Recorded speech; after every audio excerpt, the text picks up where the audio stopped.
There are FNAF fan games that are unsettling, others downright disturbing, but then there are those that feel like they were ripped straight from the pits of hell.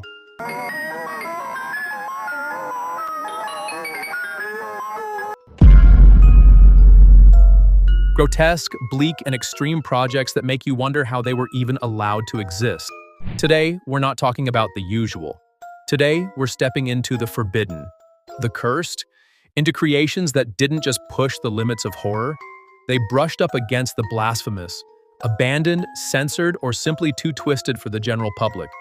These are the 5 Nights at Freddy's fan games that were banned by God.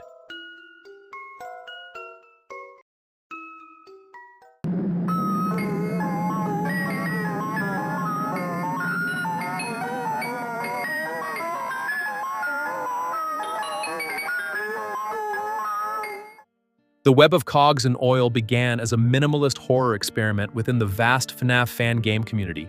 Created by Vitch and originally released on December 31, 2019 via Game Jolt, it's a collection of 4 survival minigames that twist the animatronic mythology into strange and haunting scenarios.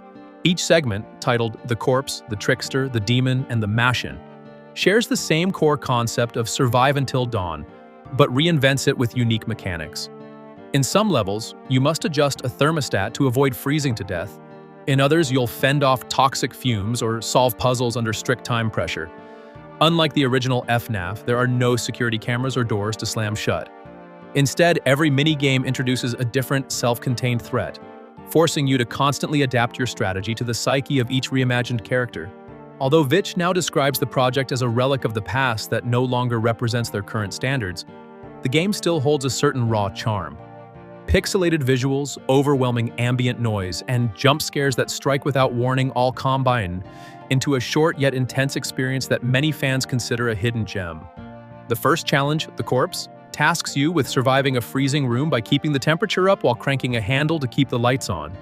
If the room gets too cold or too dark, the corpse will slowly advance down the hallway until it reaches you. In The Trickster, sound becomes your greatest tool and your worst enemy.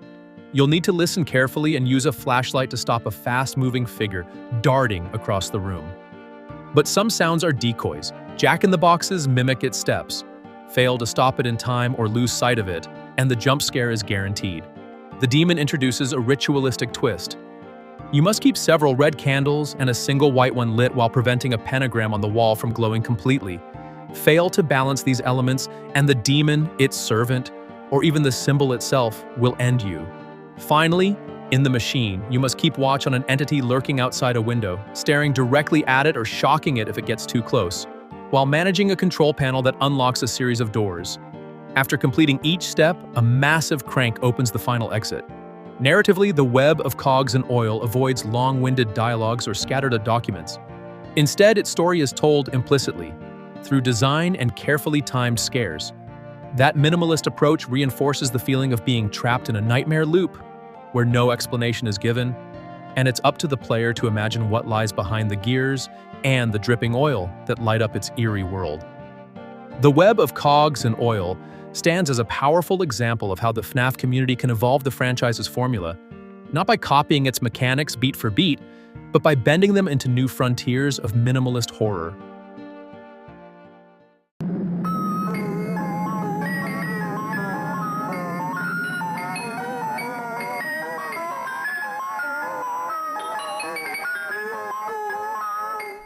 Dormitabis is, without a doubt, one of the most disturbing and spine-chilling fan games ever produced by the 5 Nights at Freddy's community.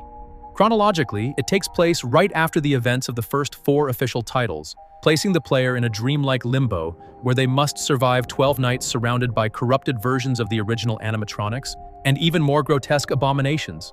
Its oppressive atmosphere and grim aesthetic are matched by grotesque, unsettling character designs, while a fragmented narrative unfolds through hidden tapes, scattered phone messages, and eerie cardboard puppet theaters, all narrated by Garby, a twisted incarnation of William Afton, who lurks in every shadow. The story of Dormitabis begins after a fire at Fazbear Frights engulfs the protagonist, only for them to awaken in an unfamiliar realm where life and death seem hopelessly entangled.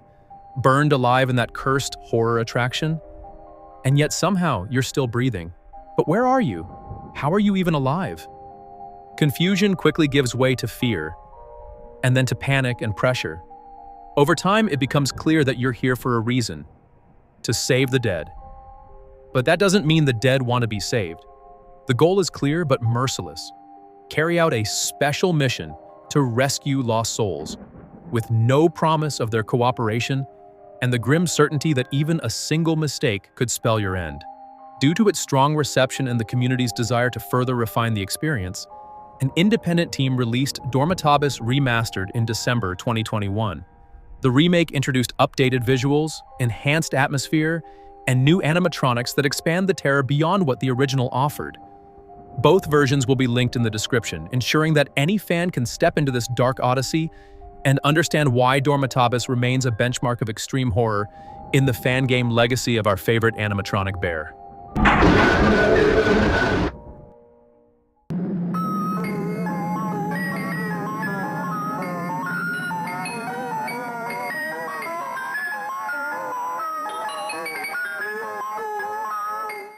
Unlike the original saga, A Shadow Over Freddy's removes traditional mechanics like cameras and doors entirely. Instead, the player freely explores a desolate, monochrome facility made up of over 20 rooms, where the shadows themselves seem to take shape and follow you. This brief point-and-click title stands out for its relentless pacing and stifling atmosphere. You'll gather scattered items while facing sudden, perfectly timed jump scares that keep tension razor-sharp. Its story, only hinted at through fragments of memories and abandoned notes, suggests that the protagonist is none other than William Afton, trapped in a personal purgatory, forced to relive his sins while seeking an escape that may not even exist. Despite being developed in just 60 days, A Shadow Over Freddy's became a cult classic in the minimalist horror. It proved that stripping away familiar FNAF tools, like security cams and door mechanics, doesn't weaken the fear. It magnifies it. Because what truly terrifies us isn't the dark, it's what's waiting inside it.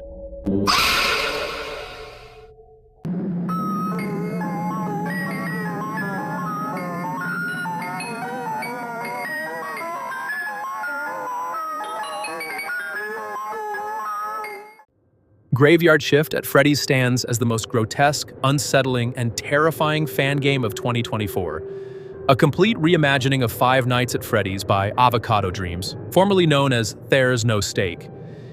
It blends a chilling, ransomware-inspired aesthetic with disturbingly organic visuals that transform the classic animatronics into something far more nightmarish.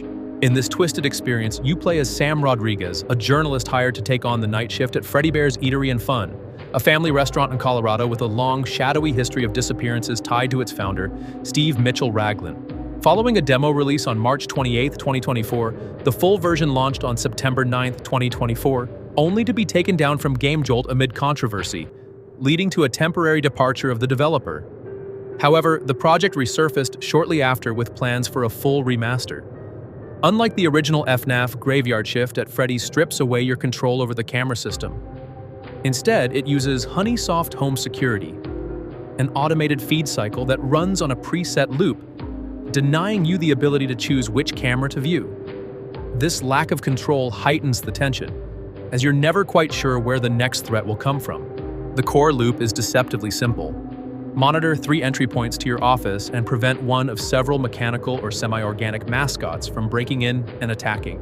But things escalate with the introduction of Grieve Danger Mode, a brutal variation that intensifies animatronic behaviors and introduces unpredictable patterns to keep players on edge. The game's sound design is particularly haunting, a relentless barrage of static, whispers, and metallic footsteps that keeps you in a near-constant state of anxiety. The narrative unfolds through scattered documents and posters found throughout the building, subtly revealing Raglan's dark past and the ambiguous origins of the semi-organic animatronics, who seem to operate on more than just programming. They seem aware. Graveyard Shift at Freddy's quickly cemented itself as a new horror benchmark within the FNAF community, with an aesthetic that makes you feel like you're playing something you were never meant to find.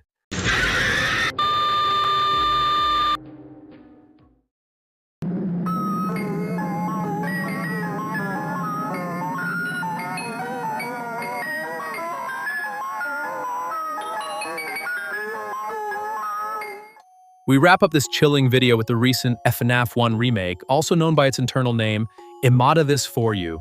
This is one of those fan games that could only be born from the collective madness of the Five Nights at Freddy's community and an April Fool's Day prank.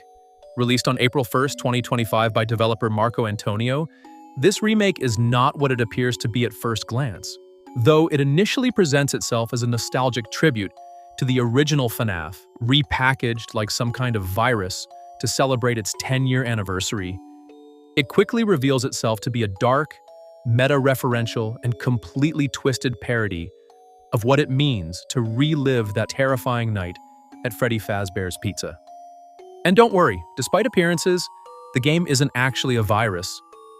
It starts in familiar territory, a 2014-style interface with security cameras, side doors, and a limited power supply. But something's off. The game doesn't launch in full screen. It opens in a tiny window on your desktop, as if trying to remind you it's just another app. Only, it doesn't want to stay that way. The animatronics, while visually similar to their classic counterparts, behave in strange and unexpected ways. Bonnie, the first to move, starts by roaming the usual hallways. But soon you realize he can appear in odd angles and non-standard cameras. Chick bursts in more aggressively, almost like a nightmarish version of Foxy, her arrival heralded by loud, tense footsteps. Then there's Oxy Pirate, who can't be stopped with just a door. You'll need to activate an electric shock mechanic and even complete a timed minigame to halt his progress. But the real wild card is Fun Bear, a chaotic animatronic who mocks Golden Freddy with glitch effects, unpredictable appearances, and even throws cryptic numeric codes at you, mid-chaos that must be decoded to survive. Then comes Night 6, a final round featuring a new antagonist, Buddy. But Buddy isn't an animatronic. Buddy is the game itself, a sentient force, sweet at first, that begins talking to you like a friend who made something just for you. But as the night progresses, Buddy grows increasingly possessive and manipulative, sabotaging cameras, faking virus alerts, draining your power by turning on TVs across the facility, and warping the environment to stop you from finishing the night. The game, quite literally, doesn't want to be closed. Narratively, this remake is brilliant in its execution. It's not just a distorted tribute, it's a commentary on obsession, nostalgia, and the FNAF community's constant return to the same experiences. Buddy isn't just a villain, he's a metaphor for the franchise itself. A series that refuses to die, that returns year after year with new versions, new theories, new remakes, reboots, and fan games. It's a love letter, but written in black ink, on burnt paper with a trembling hand. Despite being developed in just 2 months as a side project, Marco Antonio assembled a small team to handle music, effects, and code. What began as a joke quickly turned into a viral hit on YouTube and GameJolt, garnering hundreds of thousands of views and glowing feedback for its creativity, atmosphere, and unique mechanics. FNAF 1 Remake doesn't just laugh at itself and the community that birthed it, it also delivers a genuinely terrifying experience, packed with tension, symbolism, and originality. In a landscape flooded with fan games trying to mimic Scott Cawthon's formula, this one dares to break the rules, twist them, and set them on fire while staring you straight in the eyes. It's not just a remake, it's a desperate letter from a game that doesn't want to be forgotten. And it succeeds.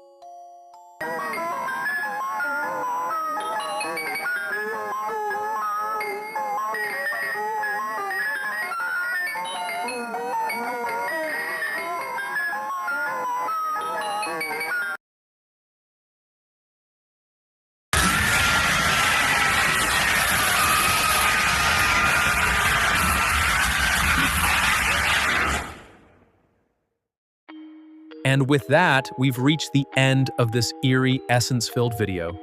As always, every fan game mentioned here will be linked in the description and pinned comment. If you enjoyed this video, don't forget to like, subscribe, and share it with your friends. Follow me on social media to make sure you never miss what's coming next. Thank you so much for watching, and I'll see you in the next video.